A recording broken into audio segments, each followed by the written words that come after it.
আসসালামু আলাইকুম, সবাই কেমন আছেন? আমি বর্তমানে সরকারি চাকরি করি। ঘরে বাড়িতে গেলে বাড়ির কাজে বাবা, মা, ভাই তাদের কাজেও সাহায্য করার চেষ্টা করি যতটুকু পারি, যতটুকু আমার দ্বারা সম্ভব। কারণ আমি বিশ্বাস করি, কাজের মধ্যে থাকলে মাথার মধ্যে যত দুশ্চিন্তা, বদ চিন্তা, খারাপ চিন্তা ভাবনা থাকবে।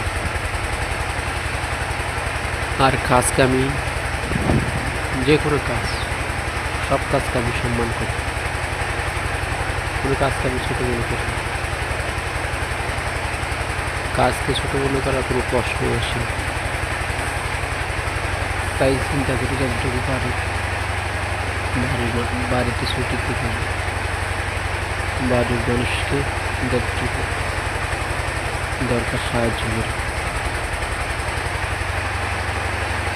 এখন যে ভিডিও দেখতে পাচ্ছি, এটা হলো আমাদের এদিকে ধান ভাঙা, ধান থেকে চাল তৈরি করা কাজ।